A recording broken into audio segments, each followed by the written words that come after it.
for the PDP? Plastic magic. Yeah. No spicy stuff tonight, right, Joel? I'm not going to fall for that. You're always wanting spicy topics, Joel. I am. Before you Tonight, start recording, keep it clean. Before you start recording, I'm like, Ben, talk about crazy things. What are we working on tonight? Or what are we working on now, Joel? We got a project coming up. We do. What is it? Oh, are you going to do your opening thing? It looks like you've been recording the call, sir. Oh, yeah. Well, welcome to Practical Shooting After Dark. We're going to talk about shooting.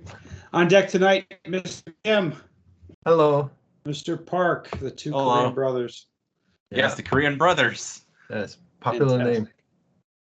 All right. Anyway, where were we? Joel, you want to go first with the topic? I'm sure you've got something fun. Yeah, it's really earth-shattering. Well, I want to talk about dating this. It's the end of November. Some people won't listen to this for a few weeks. Hopefully, listen to it sometime in December. I'll be straight with you. I don't really love it, but matches will fill up quickly for next year, and registration for most matches will open January 1st. So that's good, right? It is good. So if you've shot USPSA for a while, you probably know the drill. But if this is maybe year 1 or year 2 and you're thinking about venturing out to try a new match, if it's a good match, well, I won't say only the good matches, but a lot of matches fill up in a day and a half, something like that. So I guess my strategy every year, or my plan, is I look at the matches I really, really want to go to. Normally on Practice Score, they'll already have the matches there with the dates. Or if you look on their Facebook page, they'll have all the matches, such and such date. Kind of look at my calendar and spread it out and think about when I want to start shooting and when I want to be done shooting. So, for example, in Nebraska, I will not be trained up and ready to shred hard at a match in the middle of February. So I adjust my season accordingly. When's the first match I want to go to, and will the weather be nice enough that I could be trained up and ready to shred by then? And then also, how late do I want to be shooting? Because, if I have a match I really, really care about in December, I might not want to stretch my season all the way throughout the entire year. So I kind of get an idea of throughout the year what span I want to be shooting. I look at matches I really want to go to, and then I kind of just fill in my calendar. Another piece of advice I guess I would have is don't do back-to-back-to-back matches, because it's kind of exhausting. And if you have a gear problem or some little piece of garbage on your gun breaks, it can be tough to fix it. So kind of just spread out. I don't know. What do you guys think? Maybe one match a month is maybe fair for most people? I like one match a month. I like that. Yeah. So anyway, kind of spreading it out. I pick the matches I really want to go to, put those on my calendar. Once I get the matches I really, really care about, I really want to go to, then I start looking at kind of my second pick, so to speak. Then I kind of just fill in my calendar, and then January and registration opens. I don't really love it, but you should start signing up for the matches you really want to go to assure you get a spot in those matches. Yeah. I use Google Calendar to actually put it on in my calendar even before registration's open. So I kind of know when registration open. I'm not deciding after the registration open, because nowadays, especially area matches, tend to fill up really fast. Yeah. So got to get that calendar done about now. Yeah, actually. That's exactly what I've been working on. Or to plug, we'll be doing the Cornhusker Classic again next year. Next year, I suppose. Sponsored by Ben's Pro Shop. So like that, I think last year filled in, it was like a day, 36 hours, something like that. It was sold out. Be looking at the matches you really want to go to, and being put on a wait list sucks. It's so. So if you know what you want to go to, just sign up, and that way you got it. Yeah. The end. That's a very helpful spiel, Joel, actually. Well, I try, and it's kind of applicable this time of the year. It's not even December, and you pretty much have to have next year plotted out already. Honestly, I don't love it. But, the conversation came up, halfway through this year, a guy's at our club, is getting into shooting. Oh, I want to start going to more matches. When are we? Oh, yeah, we're going to have a major match here. Oh, I should sign up for that. It's like, oh, well, it sold out 5 months ago. You can get on the wait list, but I can't promise you'll get in. So yeah. If you're new to the rodeo, sign up early. All right. Well, I'll talk next. Mm-hmm. I'm holding here in my hot little hands. If you're an audio-only listener, I'm very sorry, but I have a a pistol in my hands that I'm testing. It is a Walther High power. PDP. Oh, okay. So I guess I'll give you the frame of reference I have for this gun is Mr. Kim's gun. So I shot your gun just a hair, just a little bit when you were here last, I think, Mr. Kim. Yep. So you have the Walther Q5 match, the steel frame, right? Yes. That's the full name? Yeah. Whatever. All right, and you have the aftermarket trigger kit in it? Is that right? The trigger itself is factory, but the spring kit is aftermarket. Okay. So shooting your gun, I found the trigger very nice. Mhm. The frame being steel almost felt unnecessary to me. Like it was hard. The way that steel guns recoil, it was kind of like it's just a harder feeling object in your hand than plastic. Mhm. And the gun didn't recoil a lot, so I didn't really feel like it needed to be steel necessarily. Yeah, and the grip shape was kind of funky. So comparing that to the PDP, I find the grip shape more agreeable and less funky with the PDP. Now, what did they change, Kim? Because I feel like you're going to know specifically. So they came out with a compact grip and a full-size grip. Basically, compact grip is basically same as steel frame. The full size is, in comparison, I would say Glock 17 full-size grip length is about the same length. I think that's the one I have on. Yes, it feels that's the full similar size. to my Glock. Yeah, one of the complaints a lot of people said about PPQ and the steel frame is bigger size hands. The bottom of the palm kind of sticks out of the bottom of the grip. So you may reload and pinch the magazine on your palm a little bit. But full size, definitely no issues with that. And all the PDP actually comes as a optic ready. Right. So cool. I have dots that are coming to put on these, which brings me kind of the other issue I have with the gun, if you want to call it that. So anyway, the grip I think I can get used to. It's about like my Glock 17. The trigger is sick.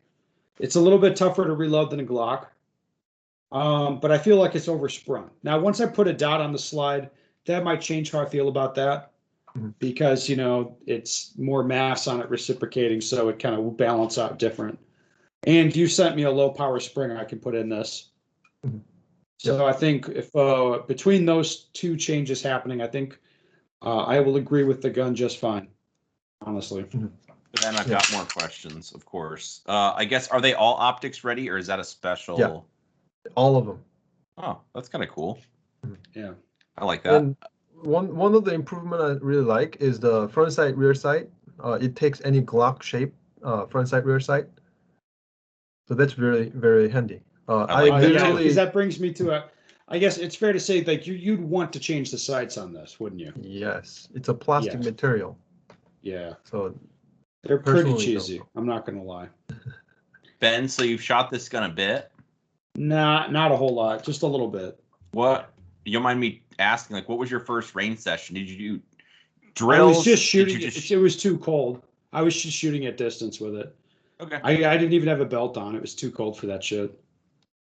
So I just got to shoot it a little bit.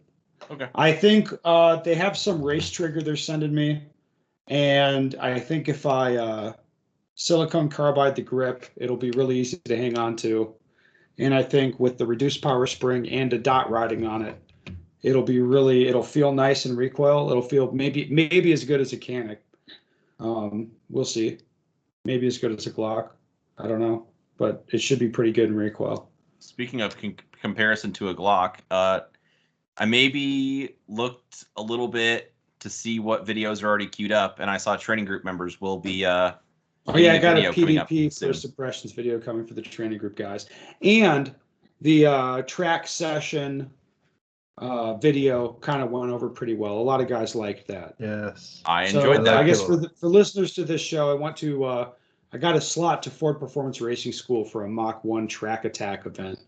And I had in-car video, and I did some commentary just comparing driving training, because it was fairly serious driving training on the Charlotte Super Speedway, and I compared that to what shooting training would be like, and put that video up in training group. It was well received. I think the guys enjoyed it. Well, it was interesting listening to you talk to the instructor while you were attacking the track, so to speak. Yeah, you were going like a madman in that thing, dude. It was excellent. Yeah, no, I'd have a good time. Yeah. Anyway, Yeah. I think this leaves the professor. Yes. Tee it up, man. What's going on? I wanted to share a news. So IPSC about a beginning of November they kind of announced it. What it is IPSC is now a member of GAISF. What it is it's called International the Sport Organization. Basically, they organize the sporting events for Olympics and some non-Olympics as well. So basically, what I'm hearing is, first of all, IPSC kind of announced that IPSC is like the observatory phase for Olympic selection. I think that was out like 2 years ago, maybe. So the Thailand World Shoot, which was postponed, was supposed to be one of the like observatory for the Olympic committees and see if they want to add it to the Olympics or not. And I believe that's one of the reasons why back in 2017 World Shoot, they first time did a doping test, things like that. I guess to make it look more like Olympic style, because Olympic there's doping tests and stuff. And I personally had a conversation with one of the regional director talking about how they're really trying to make this sport in the Olympics too. So by being a member of GAISF, whatever, it's one step closer to the Olympic. That's what I heard from the director. So I think this is pretty interesting news. Of course, there's no guarantee that IPSC is going to be in the Olympics or not. They'll probably see at the Thailand World Shoot and things like that, and maybe discuss more about it. But I think this is all hypothetical, right? As soon as IPSC becomes Olympic sport, I think a lot of support will flow into the sport, and I think this is going to be very interesting. Of course, as a competitor, this is a good news, but I'm not 100% sure how some of the people in the organization thinks about this, because as far as I know, as soon as part of this sport becomes an Olympic sport, some of the I think authority will transfer over to Olympic committees, and they try to maybe change a little bit to accommodate it better, kind of thing. So I'm not sure how that's going to work, but as a competitor, I think this is a pretty interesting news. Mm-hmm. Like we will have to see what happens, because it's always seemed like that getting in the Olympics was a pipe dream, but maybe that's changing. Yes. Kind of doubt it, but we'll see. Mm-hmm. So the meaning of IPSC being a member of GAISF is basically IPSC is now internationally recognized sport. That's for sure. So this is pretty interesting. Yeah. Should we take a question, guys? You should. Sounds good. Gonna do it. All right. Pulling it up. Oh, that's not the right thing. Sorry, guys. We're getting to it. Here we are. So you guys have, I'm sure, heard about the spicy stuff going on in the USPSA recently. We have a question that guys sent in here. Can't wait to read it. Here we go. What can the average USPSA member do to help you fight this fight to get our association back? It's a pretty interesting question. What do you think, guys? Nobody wants to talk. Well, the time is coming to lay down pressure on the area directors, quite honestly. The time is coming. I think the right time will be when they officially announce the bylaw changes, what those changes are going to be.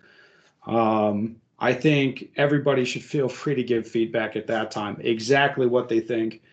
And that's when you want those emails flying. Like, they've gotten a few emails about this stuff, but not a whole lot. I think the right time to fire the meme cannons and fire off emails are when they announce what the bylaw changes are going to be. Because, I mean, we'll see. It could be the president has no power and has to attend every nationals and every area match and gets paid $0. That's what the president gets, and it'll be a super majority of board members to change these bylaws to anything else, something like that.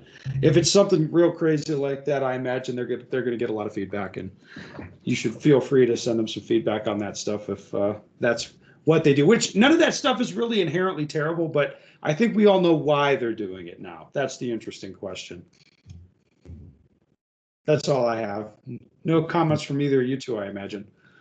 I actually had a conversation on the last local match, probably 2 weeks ago or something like that. Had a conversation with a shooter in my squad, asking me about like, hey, what's going on with all this thing? I don't want to do any of it actually, but it is pretty interesting information out there.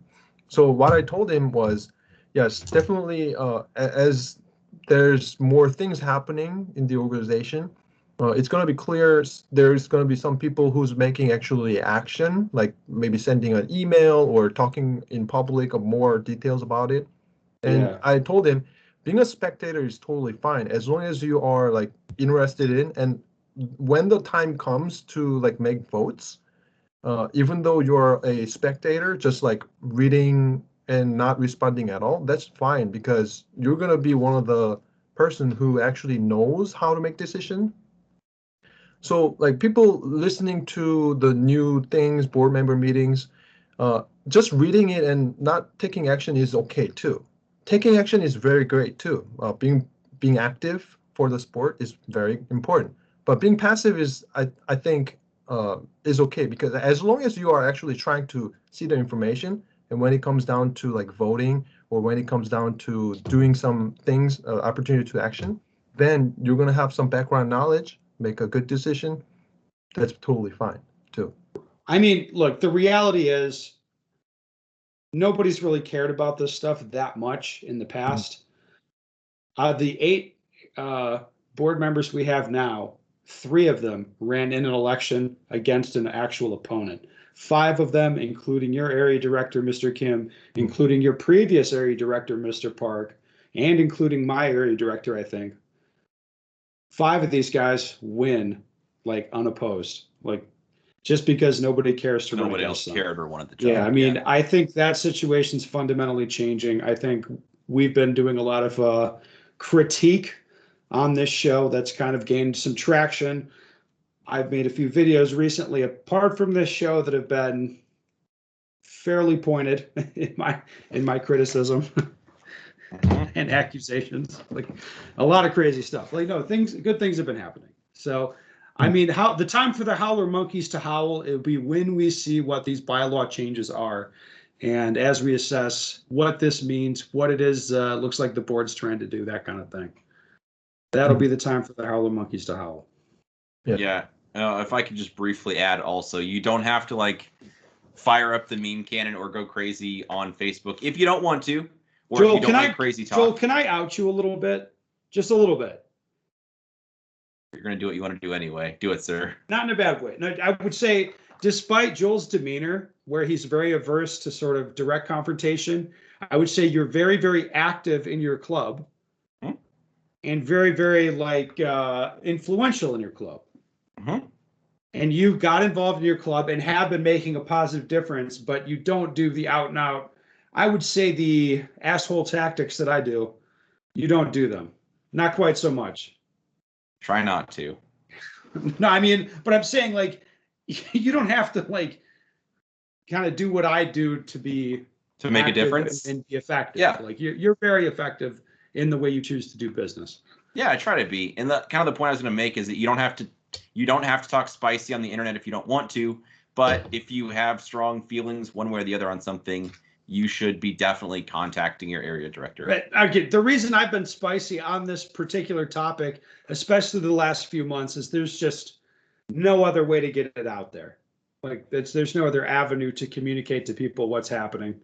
So we've had no choice, unfortunately. Yeah.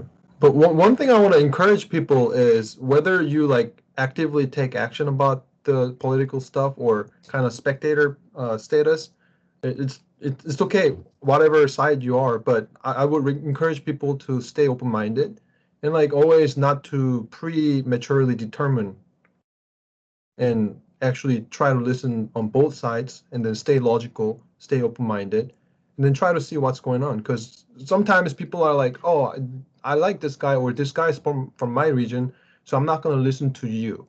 No. You should listen to both and then make a open-minded, logical action.